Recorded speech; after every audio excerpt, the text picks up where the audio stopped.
I'm pleased to welcome Yunan Chen as our speaker today. She's done amazing work in various aspects of health informatics. And today she's going to be talking to us about patient-driven work and how we should be thinking a little bit more about maybe the ethics of it and other areas. So welcome to Yunan.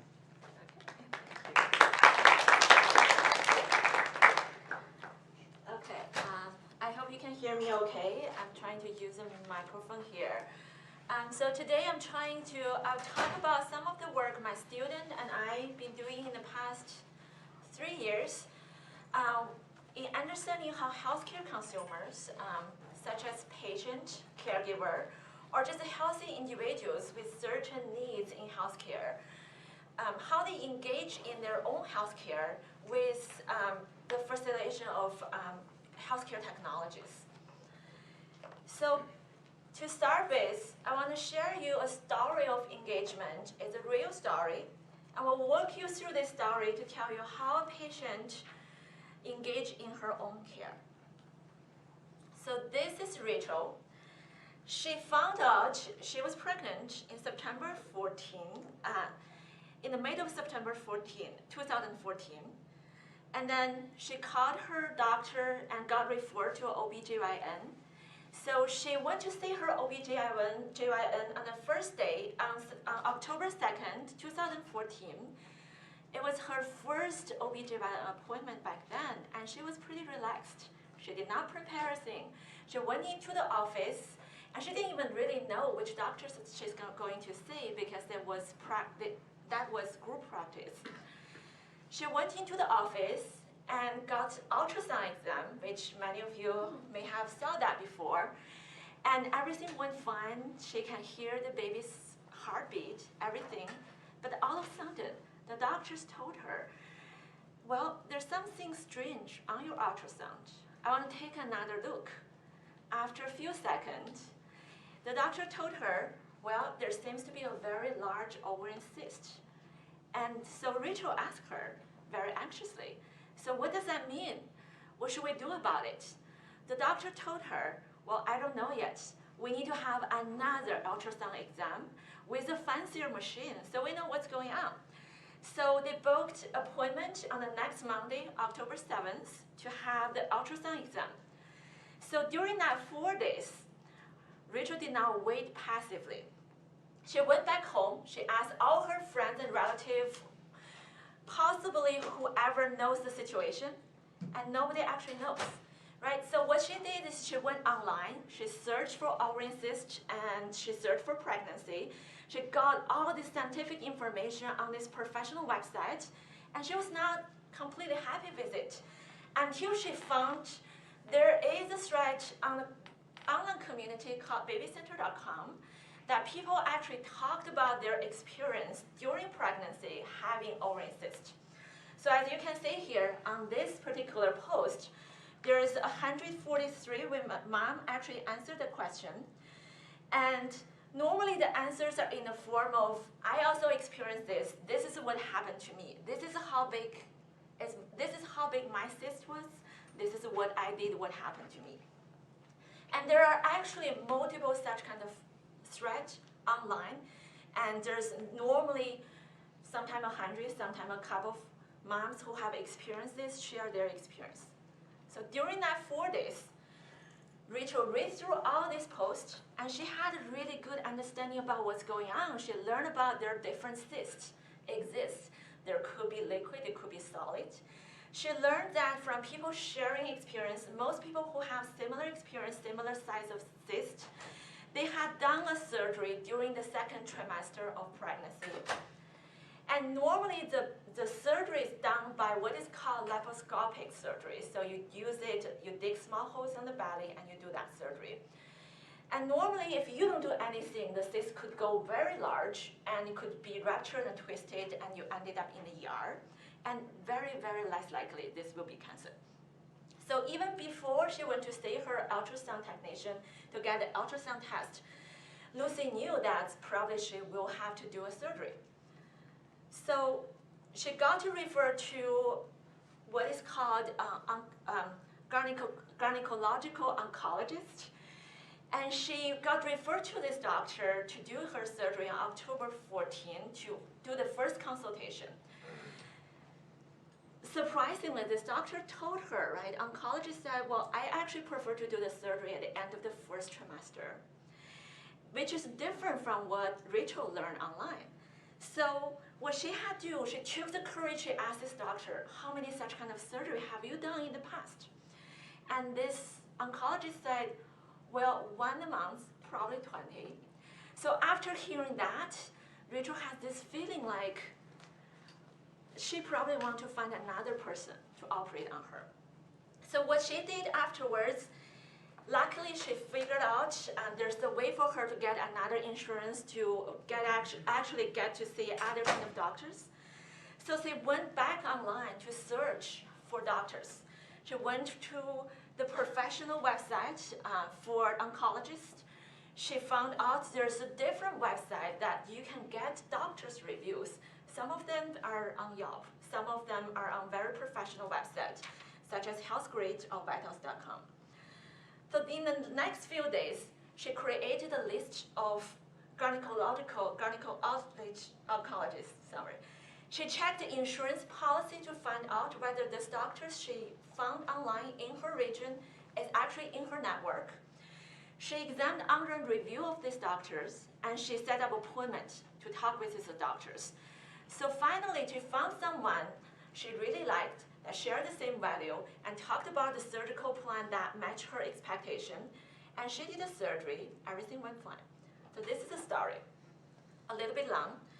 So I want to share this story because, as you can see, within this 2-month period, things have changed a lot. From the first appointment that Rachel did not do anything, she did not prepare things, she did not even research on her doctor, she became more and more engaged in her own healthcare. And she advocated for herself, she asked questions, she reviewed things online, she prepared before her visit, and she reflected what's going on after her visit. So this is what we think patient engagement should be. So I want to ask a few questions, right? When did Rachel become engaged in her healthcare? She was not very engaged at the beginning, and she turned out she became more and more engaged over the course of her treatment. And can you guess whether she stopped being engaged after the surgery? Well, she didn't. She actually continued doing that for her own care and for her baby. And what was the role of healthcare technology in this whole process?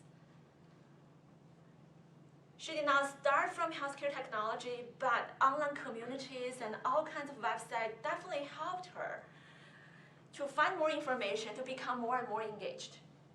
And then I'm also going to talk in today's talk about whether engagement is always positive and how can we design something to make patients like Rachel have a better experience. So this is the structure of my talk. I'll review the literature about patient engagement, what we think patient engagement is, and what people have looked at it in the research community. And then I'll talk you through 2 lines of research. I call this engaged but burdened patient.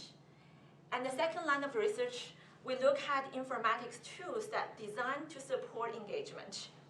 And by the end, I will review this 2 lines of research and talk about what it means for engagement and how can we design better technologies to support engagement. So I start with this. You guys probably all have heard about patient engagement or patient empowerment.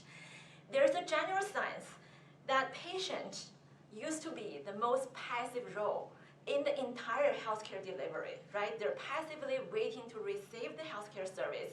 They don't do much about their own care. So the whole idea about patient engagement or patient empowerment is we're going to turn passive into active. By doing that, patients would take an active role in their own healthcare, and they're going to make informed decision and share decision with their healthcare providers. And there will be better healthcare communication with their healthcare providers. And eventually, this is going to lower the healthcare costs and improve the healthcare outcomes.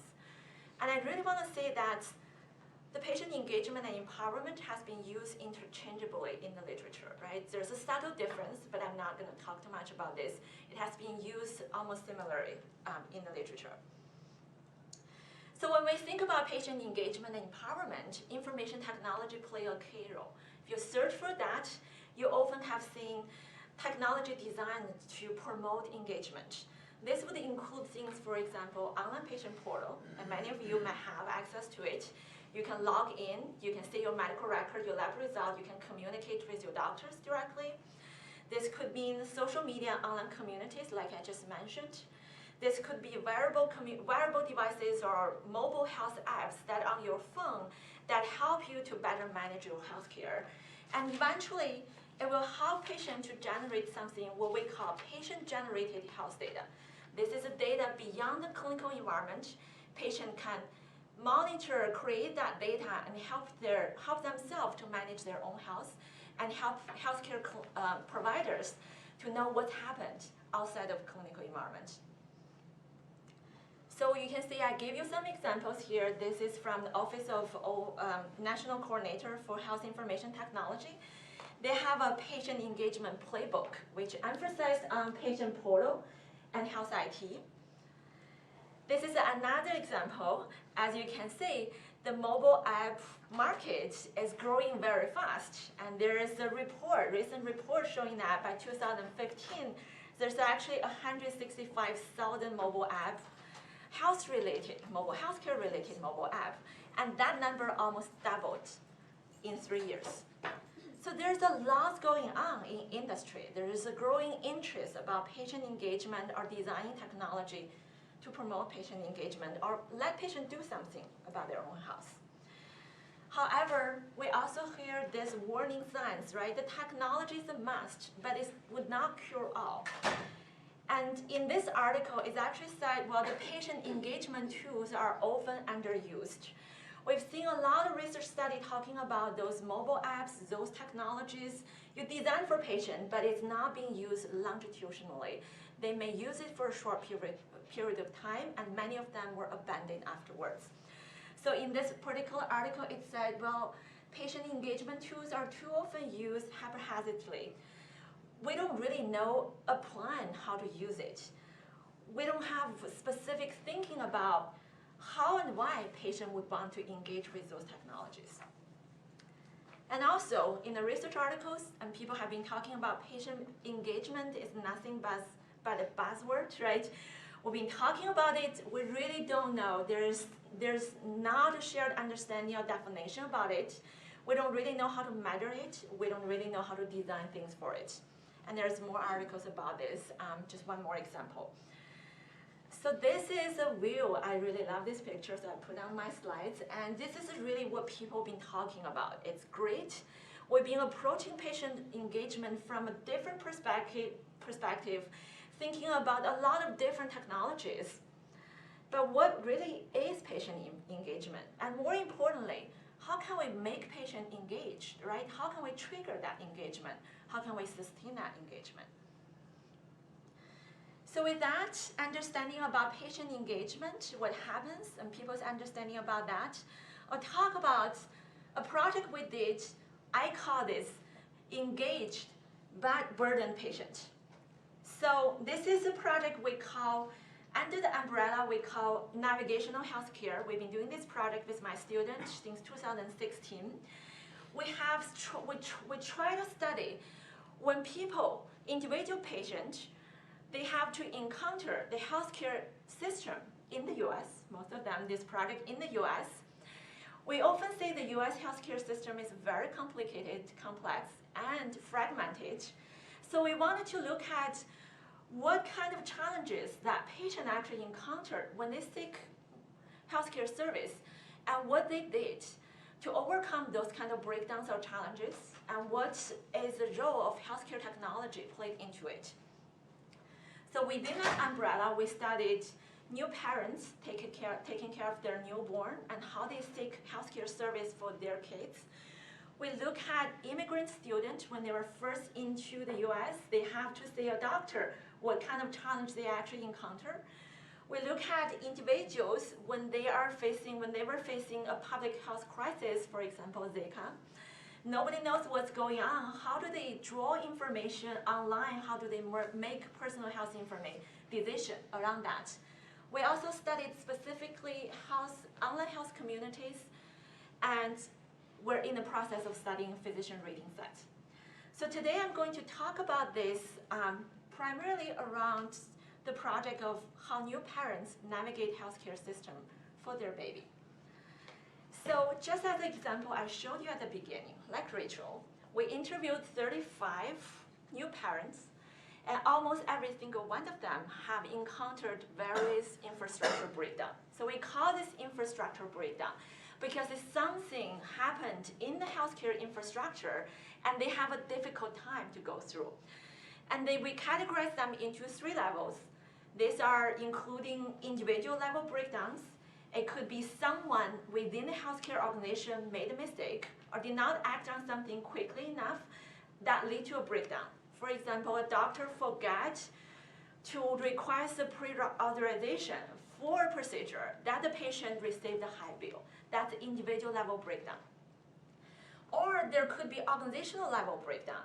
There is multiple healthcare organization and clinic a patient has to see, and including the pharmacy, the insurance company. Across all these organizations, there's a lot of coordination failures, right? So one participant in the study told us, right, she repeatedly asked the OB office to send her medical record to a specialist office, but the specialist office never received it. What she did to overcome that challenge, she went to the OB office and made a copy herself and drive and delivered that to the other office, right? In Rachel's case, I just mentioned at the beginning, before she had to do the surgery, she had to send the ultrasound image from her OB office to the surgeon's oncologist office. And she brought a CD that the OB office created for her. She went to the oncologist office and they were shocked. And they said, we don't have a machine to read this. So what she has to do is she had to go back and she had to reformat that image into a different format and email her doctor, right? So individual has to do a lot to overcome that kind of breakdown. And there are also other kind of spatial, temporal, policy, and financial breakdowns that individual encounter, right? Maybe you're under a tight schedule, but this is not gonna happen within your schedule. You have to do the surgery by this date, but it takes longer for the doctor to schedule it.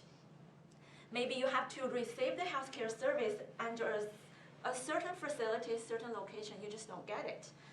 And there's also policy and financial breakdowns, right? One example I want to share with you, this morning my 1-year-old had a ear infection. I went to the urgent care this morning and I want to pick up his prescription. It's interesting, I found there's 2 medication was prescribed to us. One, before insurance is $130, and after insurance I pay $3, which is great. The other medication, it's $300, but after insurance, I still have to pay $250 for that. And I asked, what's going on? And the pharmacist is like, I have no idea. You should check your OB, you should check your pediatrician, you should check your insurance. We have no clue what's going on. So luckily, I'm able to afford that, but not everybody can afford that. So many people we interviewed, they have to find ways to work around that situation. Many times they work around that situation through asking friends or asking online, finding different tips, different strategies for them to receive their healthcare service in a way that is affordable to them, or it's something to help them to overcome those kind of breakdowns. So what I really wanted to say here is, well, we all experience that kind of breakdown, but what we found through that project is individuals actually engage in what we call infrastructure work. There's no way for them to change the entire healthcare organization or change the policy, but they do small work and try to fix and align those breakdowns encountered to them. And this is ongoing work that individuals continue to do to help them get a satisfied healthcare service. In a way, we call this is a way to help people to reconfigure and construct a micro healthcare system that works for them, right? this is the system that I needed, the service I needed for my particular situation, health situation, my financial situation, and my personal preference. People have to work to create that functioning healthcare system for them. More importantly, what we learned through this study is almost every single one of those people we interviewed, they reflected on their experience, and they almost always had talked about, if I knew something, I would have done better. I might have done things differently if I were given a second chance. So people really actually go through this process of encountering healthcare service and breakdowns and figure out a way to fix those breakdowns and reflect on their experience and learn from that. So in our paper, we talked about that individuals actually gain the skills and competence by engaging in this kind of infrastructure work. And many of them become more and more engaged through doing that kind of work. So through this study and some of other studies I don't have time to talk about, the engaged patient, right, are often those patients are confronted with a difficult health situation. There's a situation, there's a problem they wanted to solve. They have the internal motivation to solve that problem. It requires dedicated and persistent work from the patient to solve those breakdowns. And those work eventually turns into competence and skills. And those competence and skills sustain long-term engagement. If we think about Rachel's case, she's still engaged patient over many years. And that never goes away, right? She learned how to be engaged, and then she's continued being engaged.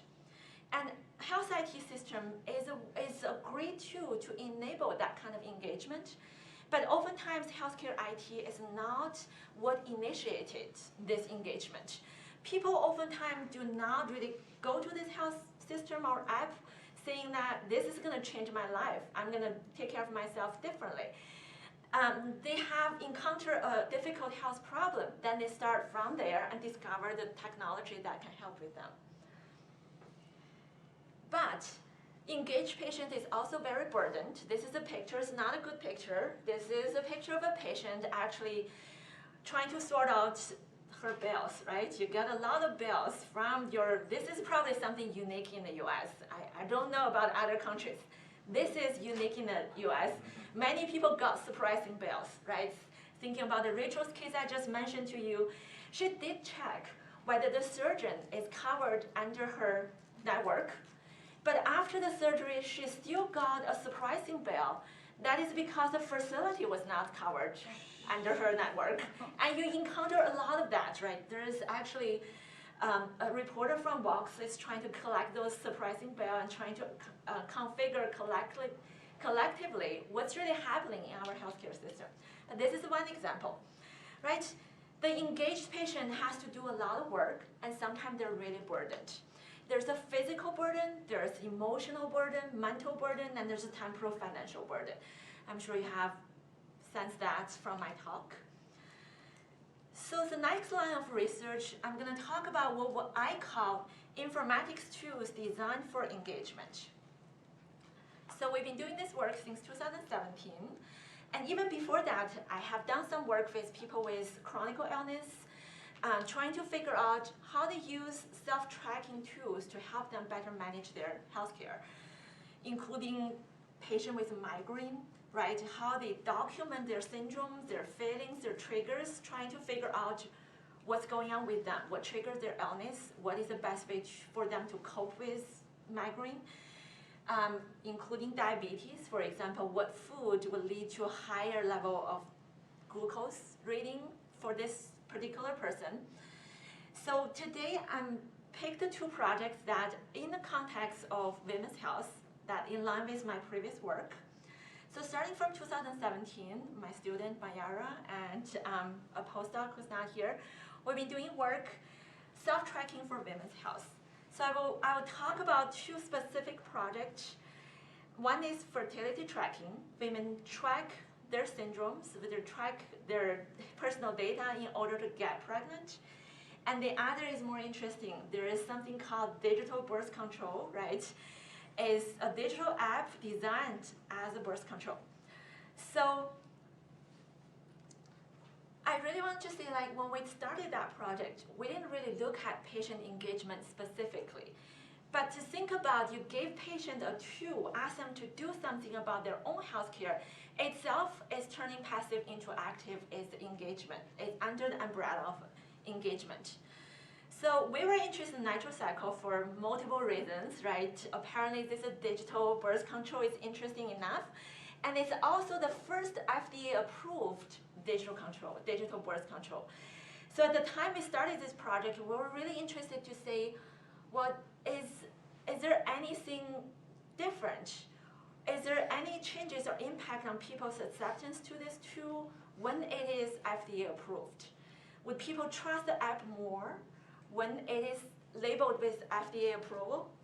So we're still in the process of doing this project. So the first step for us to do that project is we look at all the reviews for this app, right? Including things in the online communities and people talked about how they use it, including the app review. We crawled app review from app stores, from Google Play, including the media report about NitroCycle. So I want to show you a very short video about NitroCycle and give you a sense about how it works.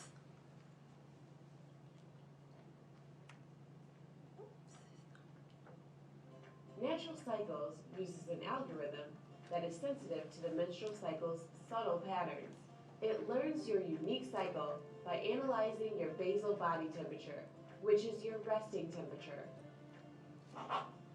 To use Natural Cycles, you need to add it to your morning routine. Wake up. Good morning. Measure right away. Don't go to the bathroom. Sorry. Don't have a drink of water. Measure first using a basal thermometer. This will give you your temperature with 2 decimals. Enter your temperature into the app. When you do this regularly, the algorithm can learn your cycle and will be able to determine your ovulation. So this is the idea, right, how it's going to work. It sounds easy. You just measure and you put your data into the app. And if you guys paid attention to this, it's actually mentioned multiple times that the algorithm, or smart algorithm, is going to calculate and give you a prediction, right? That's going to be accurate. So the first step, we analyzed the online reviews for this app. And surprisingly, most people give the 5-star to this app, right? And you can sense that empowerment and engagement through these reviews. Like I picked 2 examples here. Women just said, well, this app makes you feel empowered and in more control. And the other person said, well, I've been struggling with this for this birth control for a long time. I really love that. Many women actually mentioned that. The reason they really love this app is because they hate hormone. They hate other kind of pills. Everything got into their body.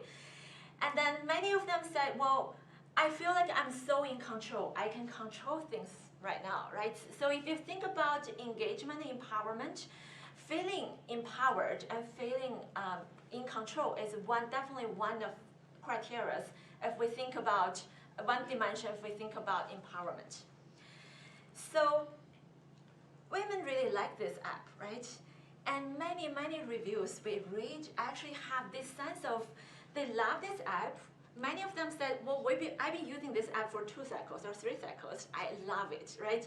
They love this app. Well, this app is not because it really helps them to prevent pregnancy, because who get to know that in just 2 months. But many of them mentioned that apps help them to learn about their body. Like this comment actually said, right, I'm 27, honestly, I should know about my body, but I didn't. Then through using this app, I get to know more and more about my body, my mood, my cycle, everything. That's a great tool for me. And the other person also mentioned, right, that I thought I was in tune with myself.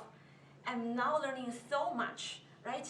So there's repeated message from this app review that we found out that that's a sense of giving people something that they could learn about themselves is a process of empowering them.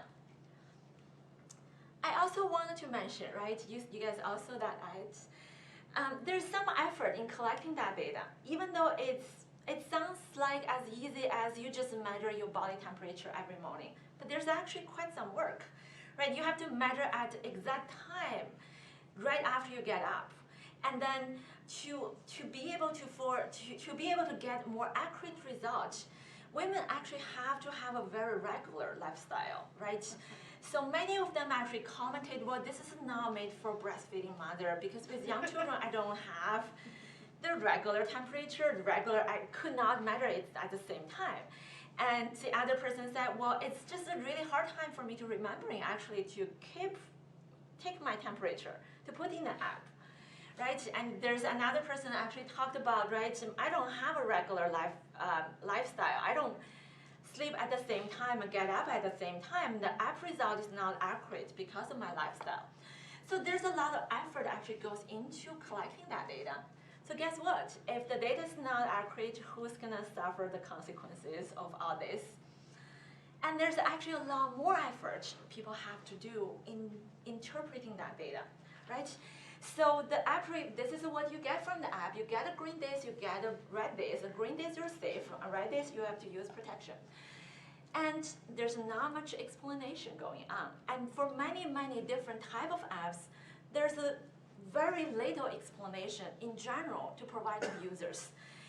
I got my tracked sleeping data. I have no idea what it means by restless. I got this. I have no idea about how accurate it is, what information is used to make that prediction, what it means, how risky it is, for how accurate is a green day or red day. So a lot of women we saw, they bring their track data, this diagram, into a forum, into an online group, asking us other women what it means to me, right? How come I have more green days last month? I have fewer green days this month. What it means to me? What happens to me? So they collaboratively trying to figure out what it means. So this is something interesting, right? I would say a lot of apps are designed in this way. They're smart, they give you prediction, but not much explanation what's really going on. So there's also a sense of trusting that result. And we saw that when people talk about, well, I have tried different apps, but I like this one because you know there's accurate algorithm goes into this app, even though they have no idea how things worked how algorithms actually work on this app, right? We also heard people are talking about things, for example, we have to work hard to earn that green days, right? I have to work hard to measure more, to put more data to earn that green days. That's an interesting thing to think about, how algorithms actually work and how people actually perceive this algorithm. So this is the study about natural cycle. We're still in the process of analyzing data, and we probably will do some interviews to get more feedback from women. Now I wanted to switch to another project, right? So we all think engagement is great. People engage in your own healthcare. You think about this all the time. You address all the healthcare issues. Is that always great? So I want to talk about a project that we found engagement can be negative. There are actually unintended consequences of engagement. So in the field of tracking, we all know that there's a lot of studies has been talked about mobile app and self-tracking tools. There's high rate of system abandonment, right? You use it for a while and you're done with that app, you switch to another one, or you're not doing anything anymore. And then in that particular study, we found out excessive physical and emotional burden associated with tracking. And people may experience fear, and they would completely stop managing their health at all. So this particular project is about fertility tracking, right? We get into fertility tracking in the interesting story. We were concerned, we were interested to examine self-tracking, and we wanted to find a health condition that is very, very tracking extensive. We went to an online community, we searched for tracking, and this is what we found, right? Apparently, women try to conceive, get pregnant, they track a lot of health indicators, and they try to figure out what's going on with them, so they could know the time to act on it. So fertility apps is actually a big market. There's a tons of articles talking about fertility apps. There's more than 30 of them are on the market. In the study, we look at the online community that is dedicated for fertility, infertility, and IVF. Many women actually bring their data, bring their question to the online community and try to collaboratively solve their problems, answer questions. For the sensitivity of this topic, right, we start with online community, and we're actually in the process of trying to interview a real patient, but we start with online community and trying to understand what's really going on with those women. What we found out, many people actually talk about their experience online, and we coded their experience, right? We wanted to take a look of their relationship with their tracked data. So women actually track a lot of information in order to know when is exact time, their ovulation time, right? What is their best chance to get pregnant? They track for body temperature, they track for various body signs. And they bring this data and try to figure out, make sense of this data.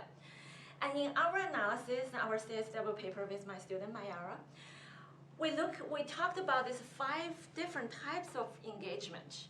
We saw some women are really excited about tracking, about their data, right? Finally, I can see what's going on with me, right? Before I start tracking, I have no clue what's going on with my body. It's a black box. It's invisible to them. Now they can see it. They have this feeling of engagement, excitement, and empowerment under control. And many more of them start to feel burdened, right? Because they have no idea what's going on. They feel stressed, anxious, sometimes frustration. And then they think about, well, what's going on with my data? Why don't I see the result I wanted to see, right? Many of them tracked, but they do not see the ovulation date. Many of them tried for a few months, but nothing really happened to them. And over time, you could say, there are people talk about excessive tracking, obsessive tracking, right? They would track more and more, use 5 different toolkits to track, and then they would selectively trust whatever the toolkit gave them the result they wanted to see. Right, the obsessive tracking I have many friends also in that same situation.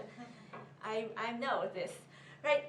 And eventually many of them feel trapped into tracking. Right, they feel guilty, they feel depressed. What's really going on with me? How come I've been doing this extensively for a long period of time and nothing really happened? And eventually the 5th type of engagement with data, we call this abandonment, right? I just can't handle it anymore. Then I gave up tracking and trying to get pregnant all completely. So I wanted to mention, right, this is a study. We analyzed the online forum, and we saw different types of engagement with healthcare data. Some are positive, some are bothered, burdened, trapped. But we don't really know whether people are actually going through that stage of from positive to negative. And we're in the process of doing an interview study to see when women actually track, for example, 6 months, a year, what really happens to them. So I wanted to mention this, right? We don't really think that the fertility tracking tool, for example, you use a mobile app, it is the only reason for people to have this negative engagement. They may have this kind of feelings even without any kind of digital technologies, but we certainly see that digital technologies has added to the culture of tracking, right? It's so easy to track, you should use one. Everybody else is using the apps to track, you should use one. This could turn something from invisible to visible. You really know your cycles, you really know what's going on. And then it contributes to the phenomenon of being tracked. If I'm designing a mobile app, a lot of apps are having this kind of concerns that if I'm a designer, I want people to use my app, right? I want people to engage with my app, to put more and more data into my app. By putting more and more data into the app, sometimes you have contributed to the feeling of being trapped. You're trapped, you're contributing more data, you're adding more data, and then you can't stop with it. And in a way, it accelerates the negative engagement. It did not start it, but it could make it worse. So this is the project we saw from the fertility tracking. Clearly, we saw negative consequences with using the digital tools. So in general, for the tools we studied, For the tools we studied and for the other tools we actually studied other chronic illness. Technology in general can turn something invisible into visible, right? By seeing your data, you have a sense about, I know what's going on, and give people a sense of control, right? I'm doing something that I'm helping myself. And for a lot of health conditions that we studied, those are the health conditions people don't have control, right? Do you have a control about what time you get pregnant? You have very little control about that. So they don't have control. By collecting that data, analyzing that data, looking at their data, they have a feeling of a sense of control. And the app helps people to connect with their health providers, with their peers. The technology in general help people to track, visualize data, and provide predictions, right? There's a lot of apps that are named under that intelligent or smart app, right? You don't have to do anything. We're gonna give you this data, this visualization. It tells you everything, right? Through the study, we actually found out, right, the technology could accelerate that negative engagement, and also engagement in general comes with the effort. If you are engaged, you actually do something. You either look at your data, you either collect your data, you either learn something. Your actual engagement comes with an effort. So towards the end, what does this two project mean to me, right? So we look at those 4 projects in today's talk, and then we look at individuals facing difficult, complex health situations, sometimes are even controversial. And we found out individuals become engaged when they make an effort to solve the problems. Through solving the problems, they gain competency and skills, and then it would motivate them to engage more over time. And I actually saw this as the main motivation for people to continue engaged. So why people, you give them a tool, they may not be engaged, but they are engaged when they try to solve a difficult health situation. I try to look for theories and to explain that, right? There is a theory called psychological empowerment. It talked about empowerment in the sense of perception, skill, and action. Really, it means by how people feel about themselves, how people learned, and how people will do, right? And I really felt that this theory talked about, right, there's empowering process, which individuals have to make effort to gain control, to access resource, to learn the critical understanding of one's social political context. So in this paper, I actually talked about examples of education setting, but in my own research, I've seen that, for example, the engaged patient like Rachel, she cannot change the entire healthcare system, right? She cannot change the policy. But by doing work engagement, gave her a sense of how policy actually works and how flexible the policies are, and what she can actually do. Through the effort she made, she became engaged, and she gained the skills, and she would continue doing that.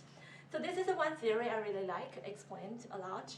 And I also been reading the paper that Judy sent me, the self-determination theory. And I like its side that the happiness is something you earned, right? You have to invest, then you earn it. So for the time being, I'm not gonna talk too much about this. And then for me, I really learned from those projects that engagement is earned and learned, right? Engagement does not come effortlessly. That's why you give people something smart. This is about you. They would not be engaged oftentimes.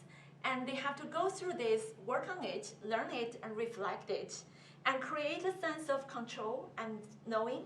This knowledge and skills would sustain long-term engagement. That's what I found from the studies. And let's take a look about that technology. So these are a lot of technologies. Apps are designed in this way, right? They give you the data, they give you a dashboard about what happens to you last month, last week. This is your sleeping data. This is your exercise. This is fertility, right? This is all kinds of things. So the technology are still designed at the stage of informing me. There's actually a paper talking about 5 stages of engagement and empowerment. The very low age is informing me. You inform the user. You inform the user, this is really happening, but you do not explain. You do not give them a chance to learn what really means, what they can do, right? So a lot of apps are smart and designed in this way. So this is a paper I talked about. So engagement in HCI, since I started interest in this topic, I paid attention to people. When they talk about engagement in HCI and design, oftentimes engagement is studied as usage, right? How much attention you pay to that app or that system, how much time you actually use that system collectively or during a day, how frequently you actually open and log into that system. That means engagement. And also a feeling, right? I feel that I'm empowered. I feel that I'm capable of doing things. So of course, people study that. And if you think about that, engagement in the sense of how much time and effort they spent, attention they actually paid to that particular system and app, which is different from engagement in healthcare, right? So I read people say the more attention you paid into the software itself, you actually overlooked what's really happening outside of the software. So engagement is often studied in this sense. So I would argue that there's a different type of engagement we should talk about in health informatics, right? There's engaging with the system, which means the clicks, the usage, the time that you're really actually playing and using that software. And there's engaging with data, with the personal data, right? How people actually learn and make sense and use that personal data is a different story from using the technology. And overall, there's engagement with healthcare. There should be a positive health behavior out of engagement. It should not be that app asks you to think about, I'm not pregnant, I need to work hard every single second, right? It's not gonna help, and that would lead to negative consequences. So by the end, I just really wanted to summarize. I think the design should encourage positive engagement in healthcare. Of course, we should lower the burden of patient work. Patients should not be like Rachel, that she has to work extensively, read through those posts and do all the things in order to get the knowledge. We should find ways to lower the burden. We should not let the patient to enter, for example, 10 different type of data into that system. We should lower the burden of gathering the data. But then we should provide them a chance to engage and learn from their data, right? This is about your last week, last month, what it really means. The app should, instead of smart enough to provide that, you should give people a chance to learn and to support meaningful ways to interact with health data. If this is shown to have negative effect, there should be something for us to do to let people take a break or do things differently. And also, I think I really wanted to say that there should be a space to design the technology that is not so smart, right? You give people visualization, really what it means, right? I was puzzled with a lot of apps I'm using, right? I look at my sleep data as one example. I thought I slept for 7 hours, and the app said, you have 3 hours of sleep, and the rest of time, you're restless. What it means by restless, right? And how much sleep other people get. When I look at that smart result, I feel even more puzzled. So there should be a way for users to understand the result instead of just to give you this prediction, this visualization. There should providing the users a chance to learn. Learning is a way to make them more engaged. It's a way to keep them for long-term engagement. Making the system more transparent and self-explanatory, right? So that's something I saw a lot in the smart system design. What it really means, how do you get that? How is the way your algorithm actually work, right? And also helping people to navigate the difficult health situations. So that's my talk. I'm happy to take questions.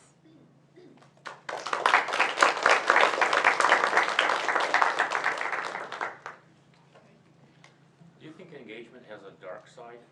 I'm thinking of like the anti-vaccination people, that they tried to find things out about vaccination. Yeah. You know, the doctor said you should have your child vaccinated, yet they got online and found all this bad information from one perspective, and they got passionate about resisting the doctor's advice and doing all this stuff. And it strikes me that that's one of the risks that people can, if they're going to go online to find communities that are engaged, they'll find the wrong people. Yeah. And you can get really bad stuff like the anti-vaccination stuff. Yeah, that's one thing we have not studied. We've been studying primarily in the space of self-management, that they already have an illness to begin with. But that's, I think people are talking about fake news these days, and that we also talk about misinformation online, health information. And there has been some studies looking at online community passing on incorrect suggestions or dangerous suggestions to other people. How can we work on that?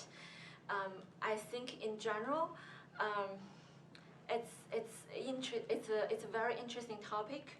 I don't know whether I would call them engagement, but definitely there's a dark side of people are persistently working and then they're going to the wrong direction. And just as a fertility tracking as one example, it's not really something you tried really hard, you get a good result, and if you believe that, it will lead people to a more stressful situation. And I think many argues that it's even harder for people to get pregnant, right? So I think this unintended consequences or negative consequences is something definitely interesting to take a look.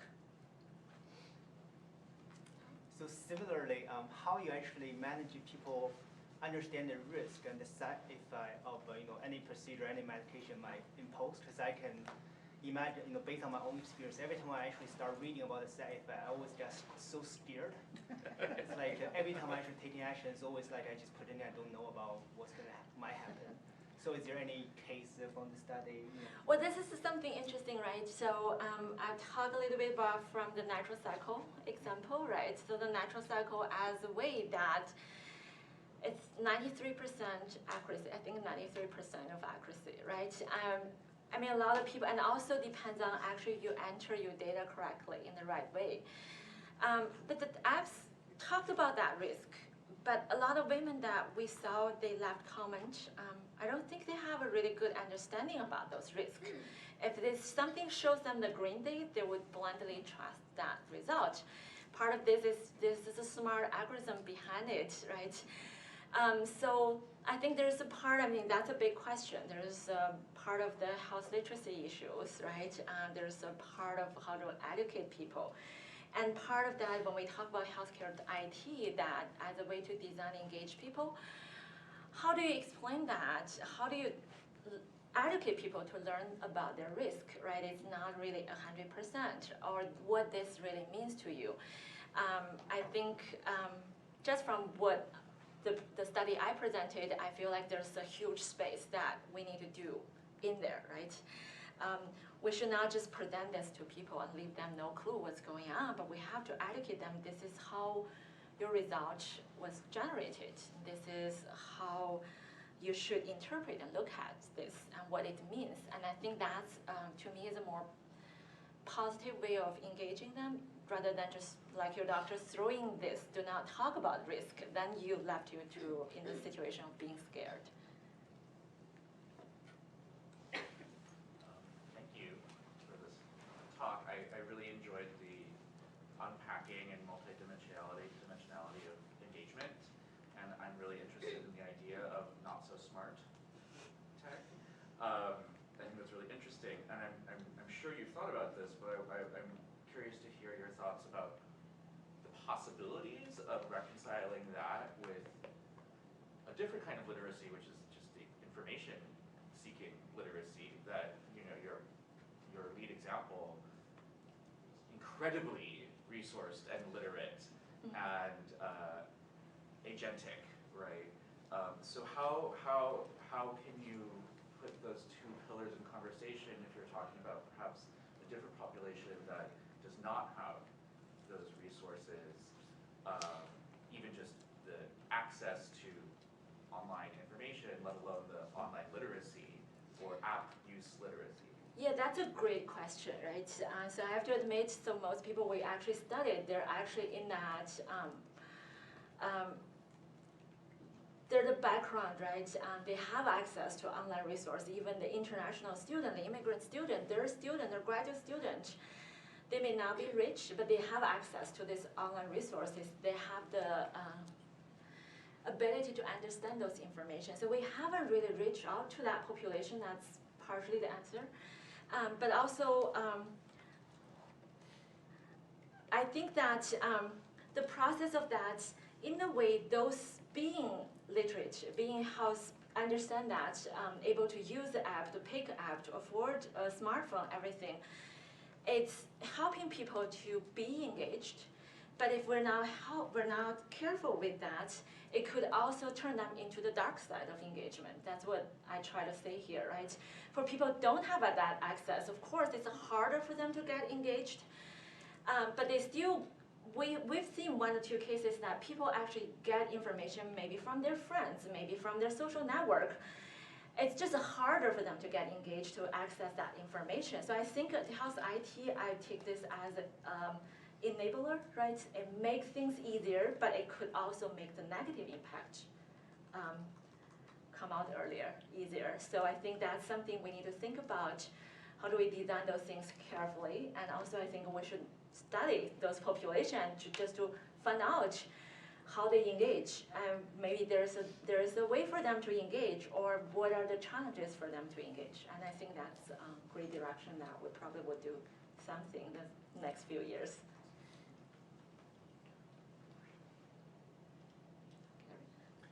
How do physicians react to engaged patients? I could think that would be a little bit frightening to them, that they would think that these patients are out there trying to learn all this kind of stuff without appropriate guidance and so on. I wonder, how do physicians in general like the fact that patients are engaged, or are they? Well, that's what they say, right? The whole field are talking about, we need our patient to be active. We need our patient to know about their own situation. They make informed decisions. They discuss with us. But I've seen the literature talking about, for example, there's people, quantified self-literature talked about, right, when patients actually track all their information in a big spreadsheet and bring it to the doctor's office, they're not necessarily happy with it. Or I've heard that people talking about when the patient actually search everything on internet and they bring in a lot of questions that may be unrelated to the visit itself, their healthcare itself. The doctor may feel a little bit impatient or for that. And part of that, I mean, I have studied patient and provider interaction for many years. Part of that, I think, is there is a formal structure of the doctor's medical practice that the doctor only get that much time, right? They only have that much attention for each patient. There is a structural organizational issues behind it. How do we accommodate engaged patient in the future? When the engaged patient come in with all their data, who is the person to review that data? Is this really the doctors? If thinking about you only have 15 minutes, do you have time to talk to the engagement patient and have more questions? Should we set up different roles to do that work for doctors? That, I say, requires huge organizational changes in to accommodate that work. And I studied with Kaiser almost 10 years ago, and they actually create one of the roles to, for example, to review. Engaged patient would ask doctor questions through email, and they actually create a role that this person would review and triage the email, and making sure things are going fine. Then bring this message to the doctor, then address that message. So I think there's a little bit of resistance towards engaged patients, even though I think in general people all talk about how great engagement is. But we need to make more changes to accommodate those engaged patients. All right, so if you have more questions, I'm happy to talk to you downstairs during the social hour.